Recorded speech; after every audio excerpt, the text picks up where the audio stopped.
class we came to know about the concept of microeconomics. That is, microeconomics is the study of the behavior of individual economic agent in the economy. Like you might be studying about a consumer, a producer, a firm, etc. So today we shall start with the other concept, that is macroeconomics.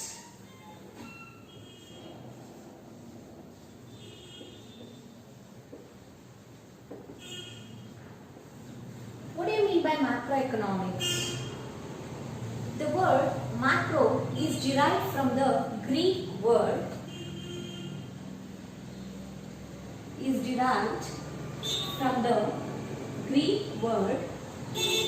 macros, which means large. Okay? So here we will be studying about the large segments of the economy, such as the aggregate supply, aggregate demand, okay, aggregate national income, or we can call it as a national income, then aggregate employment, total employment, etc. Okay, so coming to the meaning of macroeconomics, we can say that it studies about the large segment of the economy, such as the national income, general price level, aggregate demand, aggregate supply, employment, etc. Okay, or else we can say that here we study the aggregate of the economy as a whole. What do we study here? Aggregate of the economy as a whole. Even we can say macroeconomics means what? It is the aggregate of the economy as a whole. Now let us understand what do we mean by that. It means here I will be studying the national income, not an individual's income. Okay. Likewise, I will be studying about the national savings, not the savings of an individual. Then I will be studying about the total production that is happened in our country, not the production that is conducted or undertaken by an individual firm. No, I will be studying about the total production. Likewise, I will be studying about the aggregate consumption expenditure, not an individual consumption expenditure. And then upon the macroeconomics andre entire economy na ನಾವು ಓದ್ತಾ ಇರ್ತೀವಿ. ಯಾವ ರೀತಿ ಅಂದ್ರೆ total demand ಎಷ್ಟಿದೆ ನಮ್ಮ ಕಂಟ್ರಿಯಲ್ಲಿ, total supply ಎಷ್ಟಾಗ್ತಾ ಇದೆ, over all production ಎಷ್ಟಾಗಿದೆ ಅಂತ ಓದ್ತೀವಿ ನಾವು. ಒಂದು ಕಂಪನಿಯಲ್ಲಿ ಎಷ್ಟು ಪ್ರಾಡಕ್ಟ್ಸ್ ನ ಪ್ರೊಡ್ಯೂಸ್ ಮಾಡಿದ್ರು, ಎಷ್ಟು ಗೂಡ್ಸ್ ನ ಪ್ರೊಡ್ಯೂಸ್ ಮಾಡಿದ್ರು ಅಂತ ನಾವು ಇಲ್ಲಿ ಸ್ಟಡಿ ಮಾಡಲ್ಲ. ಸೊ ಹಾಗಾಗಿ ನಾವು ಮ್ಯಾಕ್ರೋ ಎಕನಾಮಿಕ್ಸ್ ಅಂದ್ರೆ ಏನಂತ ಹೇಳ್ಬೋದು, it studies about the large segments of the economy which includes what? Aggregate demand, aggregate supply,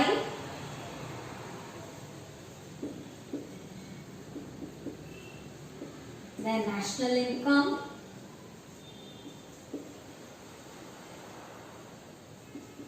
aggregate employment, that is total employment, then general price level.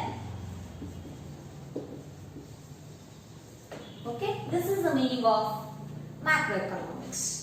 Then let us know about the scope of macroeconomics. What do you mean by scope? Scope means what is the purpose of studying this macroeconomics? What all you will be studying under this? What are the concepts that we can understand through this concept? So here we will be knowing about scope of macroeconomics.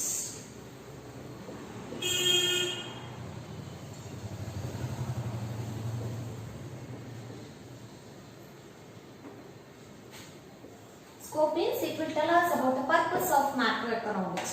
Here we will be knowing about the theory of, here we can understand about the theory of national income, then theory of employment,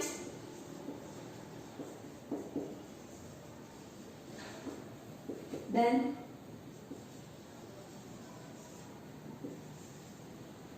theory of money,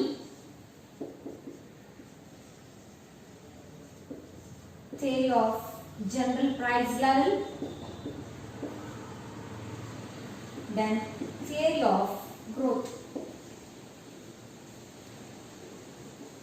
See, to understand about all these concepts, we have to use the macroeconomics there. Okay, so we can say that macroeconomics help us to know about this concept, about the national income, employment, money, general price level growth, etc. So about that you will be studying in the macroeconomics part of your second UC syllabus. Okay, so later on we will discuss about that. Then coming to the importance of microeconomics, what is the benefit out of this macroeconomics?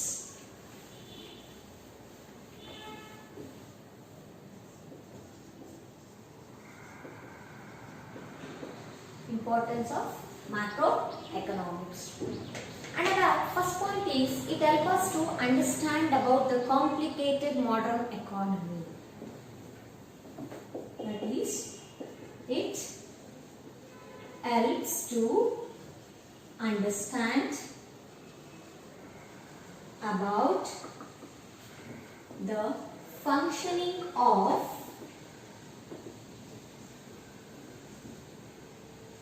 complicated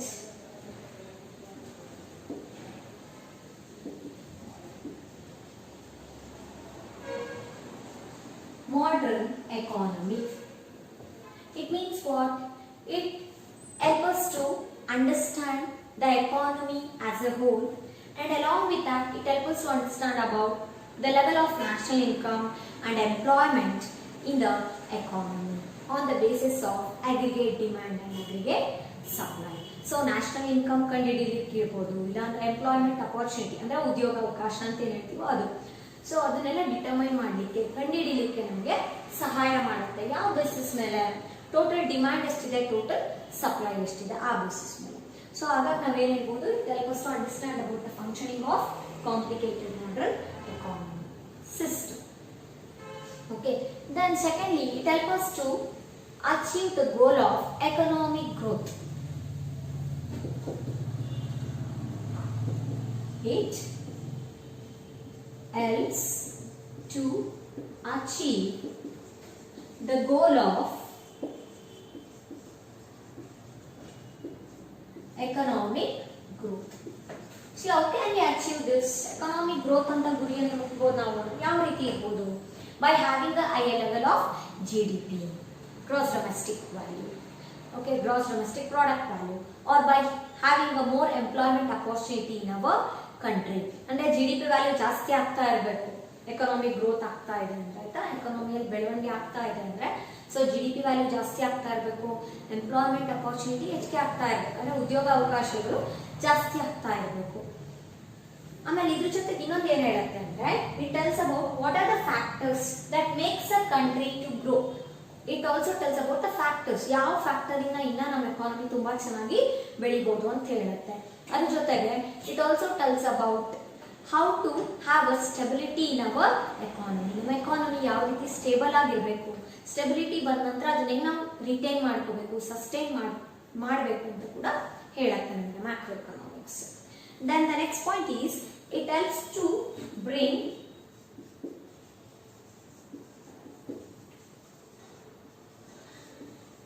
stability in price level. Okay, ಒಂದು price ಅಲ್ಲಿ, ಒಂದು ವಸ್ತುವಿನ ಬೆಲೆ ಏನಿರುತ್ತೆ, ಒಂದು product in price ಅಲ್ಲಿ ಸ್ಟೆಬಿಲಿಟಿನ ತರತ್ತೆ ಇದು. ಯಾಕಂದ್ರೆ ನಾವು aggregate economy, over all economy ಯಾವ ರೀತಿ ಇದೆ ಅಂತ ಅರ್ಥ ಮಾಡ್ಕೋತೀವಿ. ಟೋಟಲ್ ಪ್ರೊಡಕ್ಷನ್ ಏನಾಯ್ತು ನಮ್ಮ ಕಂಟ್ರಿಯಲ್ಲಿ, ಟೋಟಲ್ ಡಿಮ್ಯಾಂಡ್ ಎಷ್ಟಿದೆ, ಆದರೆ ಸಪ್ಲೈ ಮಾಡಬೇಕು ಅಂತ ತಿಳ್ಕೊಂಡ್ಬಿಟ್ಟು on the basis of that we will decide the price. So it help us to have the stability in the price. Not only that, it also helps us to know the fluctuations that is happening in the business activities. ಅಂದ್ರೆ ವ್ಯಾಪಾರ ವಹಿವಾಟಿನಲ್ಲಿ ಏನೇನು ಬದಲಾವಣೆ ಆಗ್ತಿದೆ, ಏನೇನು changes ಆಗ್ತಿದೆ ಅಂತ ಕೂಡ ನಮಗೆ ತಿಳಿಸ್ಕೊಡುತ್ತೆ macroeconomics. And also it tells about the deficit balance of payment and the causes to come out. What are the causes of deficit balance of payment and what are the measures we can implement to come out of the balance of payment.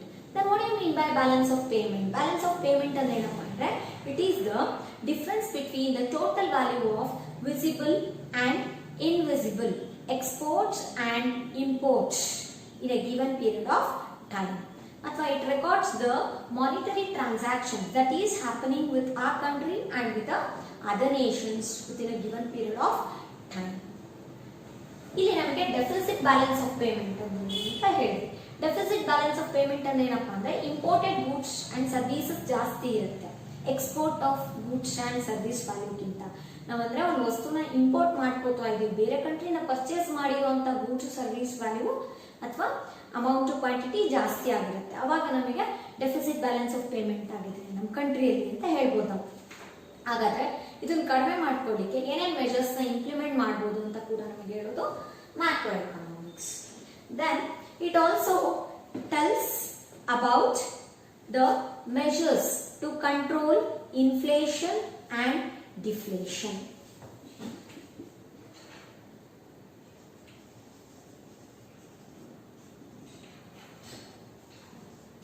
It also helps to control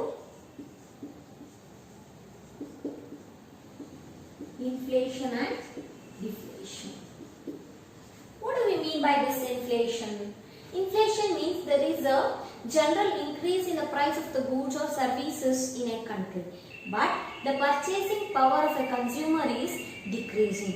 ಒಂದು ವಸ್ತುವಿನ ಬೆಲೆ ಜಾಸ್ತಿ ಆಗ್ತಾ ಹೋಗ್ತಾ ಇದೆ, but ಕಸ್ಟಮರ್ಸ್ಗೆ ತಗೊಳ್ಳೋಂಥ capacity ಇಲ್ಲ, ಅವ್ರಿಗೆ purchase ಮಾಡೋಂಥ ಕೆಪಾಸಿಟಿ ಕಡಿಮೆ ಆಗ್ತಾ ಇರುತ್ತೆ.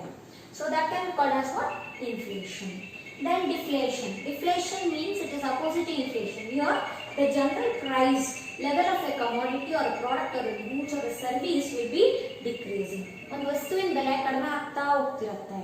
ಸೊ ಇಲ್ಲಿ ಯಾಕೆ ಈ ರೀತಿ ಆಗ್ತಾ ಇದೆ ಅಂದ್ರೆ ಏನೇನು ಮೆಜರ್ಸ್ ನಾವು ಇಂಪ್ಲಿಮೆಂಟ್ ಮಾಡಬೇಕು ಈ ಕಾನ್ಸೆಪ್ಟ್ ಅಥವಾ ಈ ಸಿಚುವೇಶನ್ ಇಂದ ಹೊರಗೆ ಬರಬೇಕು ಅಂದ್ರೆ ಅಂತ ಕೂಡ ಹೇಳೋದು ನಿಮಗೆ ಮ್ಯಾಕ್ರೋ ಎಕನಾಮಿಕ್ಸ್. ಆಗ ಜನರಲಿ ಡಿಫ್ಲೇಷನ್ ಯಾಕಾಗತ್ತೆ ಅಂದ್ರೆ ಪ್ರೊಡಕ್ಟಿವಿಟಿ ಜಾಸ್ತಿ ಮಾಡ್ಬಿಡ್ತೀವಿ, ಅಂದ್ರೆ if there is a increase in the productivity and if there is a decrease in the demand for goods, productivity ಜಾಸ್ತಿ ಆಗಿದೆ ಬಟ್ ಡಿಮ್ಯಾಂಡ್ ಏನಾಗಿದೆ ಒಂದು ಪ್ರಾಡಕ್ಟ್ ಗೆ ಕಡಿಮೆ ಆಗಿದೆ, ಅವಾಗ ನಾವು ಏನು ಮಾಡ್ತೀವಿ ಅಂದ್ರೆ we can observe the situation of deflation concept. Okay, then also macroeconomics is also helpful in solving the economic problems. So we can say that it solves or it helps to solve economic problems. Tell me a few of the economic problems. Yes, economic problems like poverty, okay, unemployment, etc. See here, poverty, unemployment problem can be solved by using this macroeconomic concept. Poverty means what? It's a situation where an individual is unable to get the basic needs like food, shelter, clothing, etc. Unemployment means what? People are unable to get a job, isn't it? That situation will be there in unemployment. So this kind of problems can be solved by using this macroeconomy. Why? How can we solve? Yes, it helps us because we are studying the economy as a whole. That's why we can solve the problems. And even it is helping us to formulate, it helps to formulate the economic policies. Economic policies and also helps to make international policies.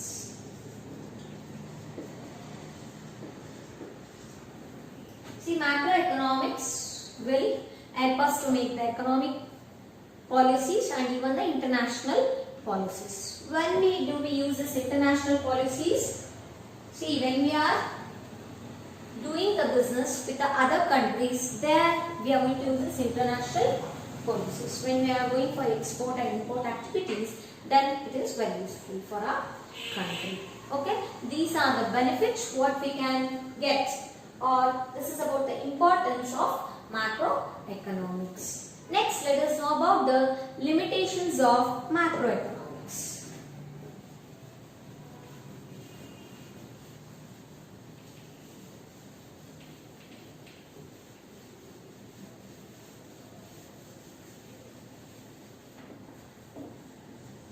limitations of macroeconomics. Limitations can also be called as what? Drawbacks. Okay, and that first one is it studies about individual consumer.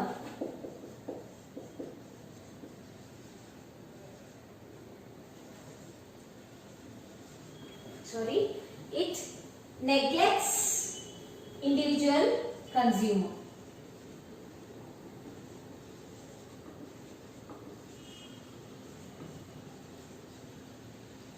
Means as we are studying about the aggregate economy, that is I am studying about the total demand, okay, total supply, then total consumption, what is there. So what do we do here? We will not study about the individual consumer. Obba consumer ಎಷ್ಟು products ನ demand ಮಾಡ್ತಿದ್ದಾರೆ ಅಂತ study ಮಾಡಲ್ಲ ನಾವು. Over all ನಮ್ಮ ಕಂಟ್ರಿಯಲ್ಲಿ ಆ ಪ್ರಾಡಕ್ಟ್ಗೆ ಒಂದು ಯಾವುದೋ ಒಂದು ಪ್ರಾಡಕ್ಟ್ ಇದೆ ಅಂದ್ರೆ ಆ ಪ್ರಾಡಕ್ಟ್ಸಿಗೆ ಎಷ್ಟು ಡಿಮ್ಯಾಂಡ್ ಇದೆ ಅಂತ ಸ್ಟಡಿ ಮಾಡ್ತೀವಿ. ಹಾಗಾದ್ರೆ ನಾವು ಇಂಡಿವಿಜುವಲ್ ಕನ್ಸ್ಯೂಮರ್ ಬಗ್ಗೆ ಸ್ಟಡಿ ಮಾಡ್ತಿಲ್ಲ, ಓವರ್ ಆಲ್ ಕಸ್ಟಮರ್ ಅಥವಾ ಕನ್ಸ್ಯೂಮರ್ ಬಗ್ಗೆ ಸ್ಟಡಿ ಮಾಡ್ತಿದ್ದೀವಿ. So that is the first limitation. And secondly we can have too much of generalisation.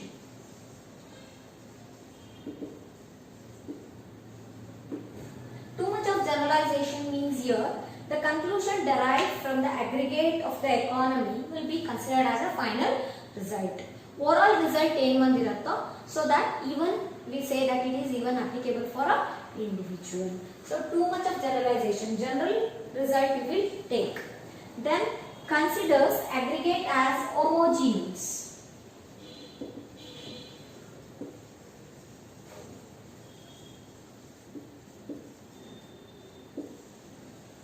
Considers aggregate as homogeneous.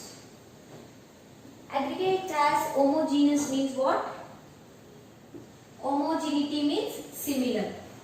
ಅಲ್ವಾ? So overall economy ನ ನಮಗೆ ಸ್ಟಡಿ ಮಾಡಿದಾಗ ಏನು ರಿಸಲ್ಟ್ ಬರುತ್ತೋ ಅದು ಇಂಡಿವಿಜುವಲ್ಗೂ ಕೂಡ applicable ಅನ್ಕೋತೀವಿ. But see, every individual consumer will be differing in their taste, preference, everything regarding the demand of product. Isn't it? But here what it says is it considers aggregate as homogeneous. Overall result ಏನಿದೆ ನಾ ಅದೇ ಎಲ್ಲರಿಗೂ ಕೂಡ applicable, ಎಲ್ಲ ಕಸ್ಟಮರ್ಗೂ ಕೂಡ applicable ಅನ್ಕೋತೀವಿ. Next is aggregate tendency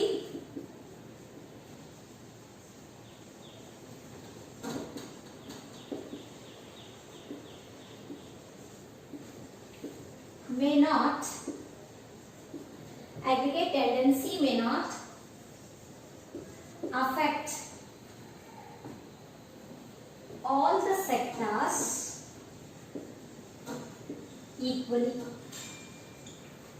Aggregate tendency may not affect all the sectors equally. So let us take one example. There is a increase in the product, increase in the price of a product, general increase in the price of a product. Okay, at that time all the customers in the economy, that is all the sections of the people, all the income, all the category of the people will not buy it. ಅಂದ್ರೆ ಒಂದು ವಸ್ತುವಿನ ಬೆಲೆ ಜಾಸ್ತಿ ಆಗ್ತಾ ಇದೆ ಅಂದ್ರೆ ಎಲ್ಲಾ category people ಅಂದ್ರೆ ರಿಚ್ ಪುವರ್ ಈ ರೀತಿ ನೀವು ನೋಡಿದ್ರೆ ಇನ್ಕಮ್ ಲೆವೆಲ್ ಮೇಲೆ ಎಲ್ಲಾ ಜನಗಳು ಕೂಡ ತಗೊಳ್ಳಲ್ಲ. Rich people may buy it, poor people may neglect that product. Instead of that they may go for substitute product. ಅಲ್ವಾ? ಹಂಗಂದ್ರೆ ಏನ್ ಹೇಳ್ಬೋದು ನಾವು ಮ್ಯಾಕ್ರೋ ಎಕನಾಮಿಕ್ಸ್ ಅಲ್ಲಿ ಏನ್ ಹೇಳ್ತೀವಿ ಅಂದ್ರೆ aggregate tendency may not affect all the sectors equally. Yes, it is true. Okay, when the product price is increased, then all the people in the country will not be ready to purchase it. Okay, they may buy it, but it depends on the situation. Okay, so hence we can say that it will be affecting the different sectors in a different way. It will not affect in a equal manner. But macroeconomics says it will be affecting all the people in a equal manner. No, it's wrong. So that's why it is one of the drawback. Okay, so we can say that the general increase in the price of a product may benefit a producer, but for a consumer it will be a burden. ಅಲ್ವಾ? ಒಂದು ವಸ್ತುವಿನ ಬೆಲೆ ಜಾಸ್ತಿ ಆಗ್ತಾ ಇದೆ ಅಂದ್ರೆ ಯಾರು produce ಮಾಡಿರ್ತಾರೋ ಆ ಕಂಪನಿ ಅಥವಾ ಪ್ರೊಡ್ಯೂಸರ್ಗೆ ಬೆನಿಫಿಟ್ ಆಗುತ್ತೆ.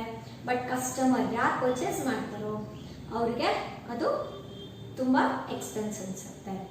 So this is about the limitations of macro economics. So after understanding the concept of macro and micro, we can differentiate between those two, isn't it? So now we shall know about the differences between microeconomics and macroeconomics. This will be asked in the exam for you.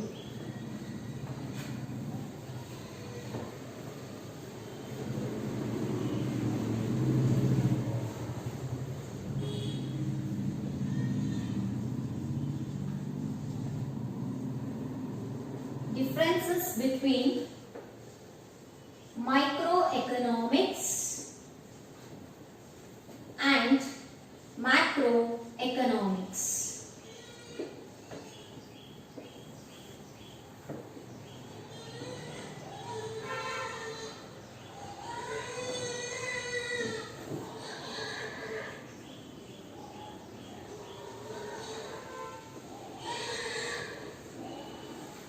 See, firstly we can take the meaning of those two concepts. What do we mean by microeconomics?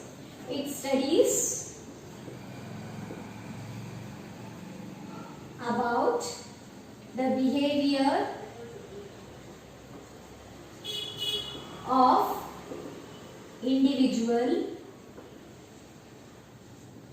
economic unit of the economy, whereas macroeconomics, it studies about the large segments of the economy. Okay, isn't it? So it will be studying about the behavior of individual economic unit or agent. Who is the individual economic agent here? It might be a such as who? Consumer, producer, okay, firm, etc. Whereas macroeconomics, it studies about the large segments or aggregate economy, we say. So what we can study here, such as aggregate demand, aggregate supply,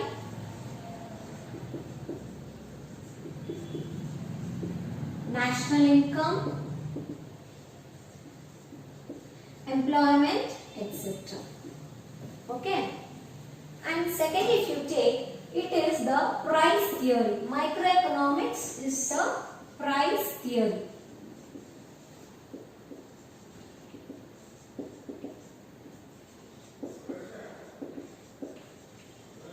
Whereas macroeconomics is a income theory, we can say. Income and employment theory. It tells about what? It is a income and employment theory. See, in scope of macroeconomics, we came to know that we can study about the national income, employment, growth, general price level, etc. So we can say that macroeconomics is a income and employment theory. Then it studies about the partial equilibrium. Which one? Micro, because we are studying about individual economic agent here. It studies about the partial equilibrium